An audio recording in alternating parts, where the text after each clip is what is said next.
As much as we want to master our emotions and how we act in the world by sheer will, will is important, grit is important, but we have to master the thoughts first with baby steps.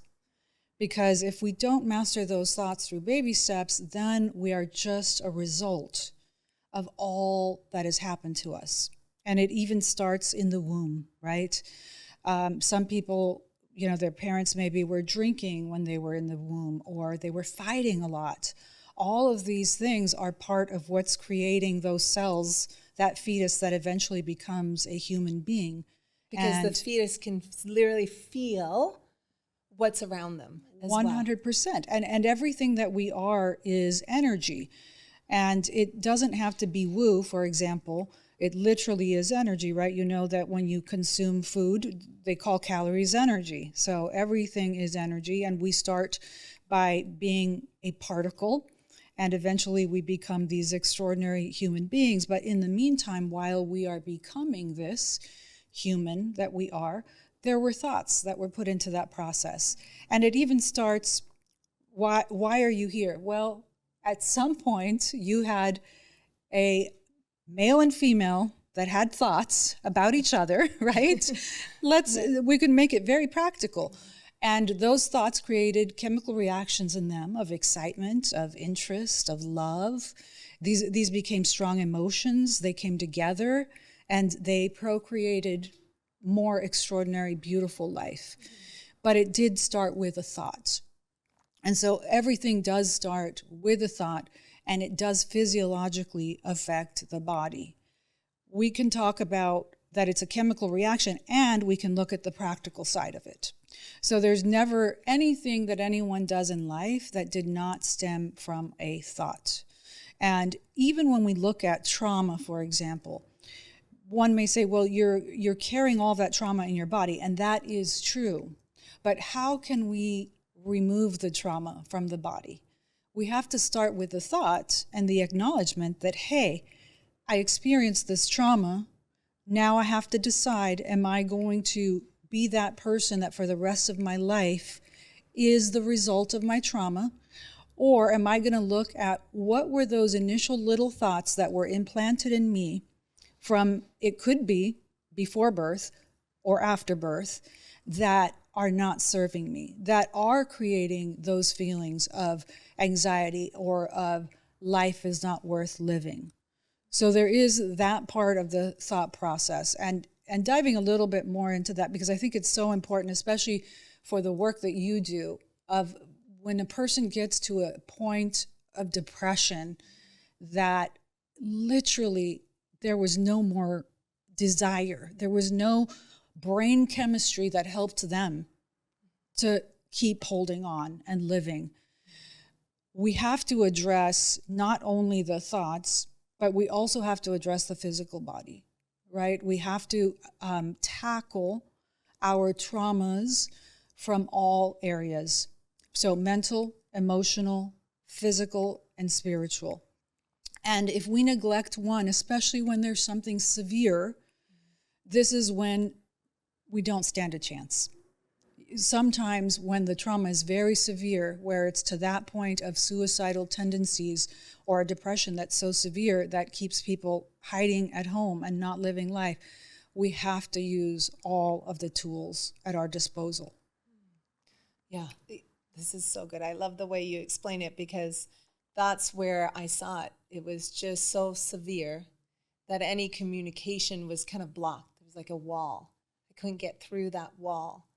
And that's why I want people to not get that far.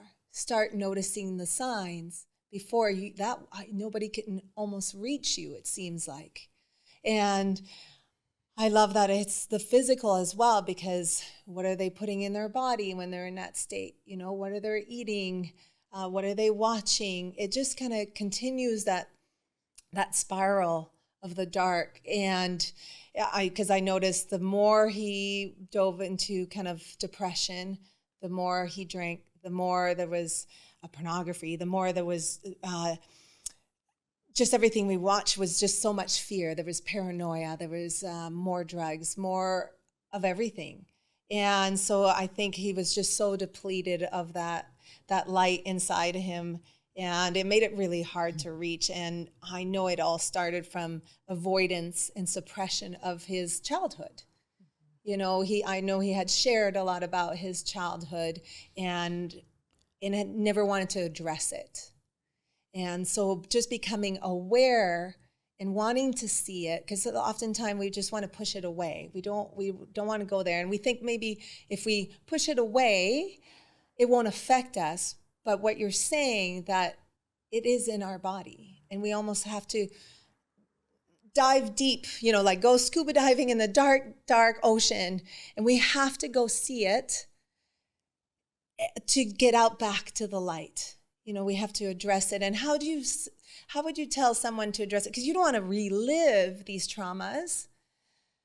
How would you say, what do they need to do with it so it just doesn't affect their body in a toxic way anymore? How can they do that?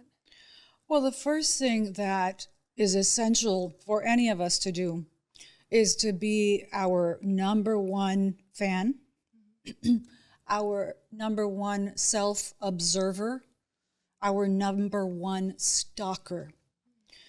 What does it mean to be your number one fan? If you are somebody's fan, you are going to be rooting for them.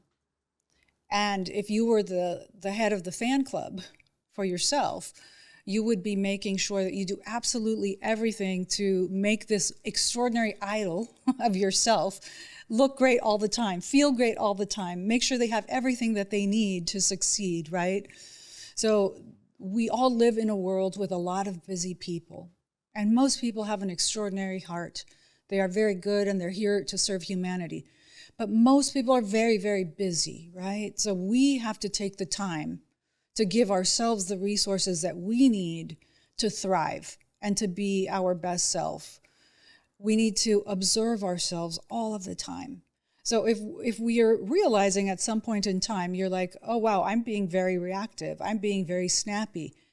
I'm feeling really insecure. You know, I'm canceling appointments because I feel too insecure to go. I mean, this is what happens when people have severe anxiety and depression. You know, some of the people that you know that are always canceling, sometimes we think they're flaky. They might be suffering tremendous anxiety and depression, and maybe they actually really wanted to go and spend time with you, but they're just suffering so much that they keep canceling. Now, the world can help us, but we are the only ones that are with our own self all of the time. And we are the only ones that is with us from the time we have consciousness until the last moment of consciousness, at least in this physical body at this time, for this lifetime. So we must constantly be stalking our thoughts. Stalking our thoughts is great, you know, but you have to catch yourself, right? Every time you're canceling these appointments, every time you didn't show up for something that could really move the needle in your life and make your life better. It's important that's where you take those deep dives and say, okay, I'm noticing this. How can I shift this thought processes? How can I take the action even though I'm feeling insecure, even though I'd rather go hide under the covers, even though I'd rather go home and just drink or take some, you know, sleeping pills? We have to observe ourselves all of the time. Number one is noticing, always noticing. But this is what's really important, noticing with kindness, noticing with sweetness, giving yourself ultimate radical self-acceptance, ultimate love, because no one else in the world can do that for you. And it's not that the world doesn't want to. I'm sure all of us would love to spend our time rooting for everyone, loving everyone, building everyone up. It's a wonderful way to live, and it actually raises your serotonin and dopamine levels every time you do that. But again, we each have to take care of our own side of the street. We have to take care of these sacred vessels. So one of the things that really helps is, number one, the observation of the thoughts, really noticing what thoughts am I having that make me do the things I want to do in life that I know are good for my life and for others, and what are the thoughts that I'm having that are interfering with me taking action to actually do something good for myself. Kind of like self-sabotaging, right? Exactly. So many people do that. Self-sabotaging. You know, a lot of people call it self-sabotaging.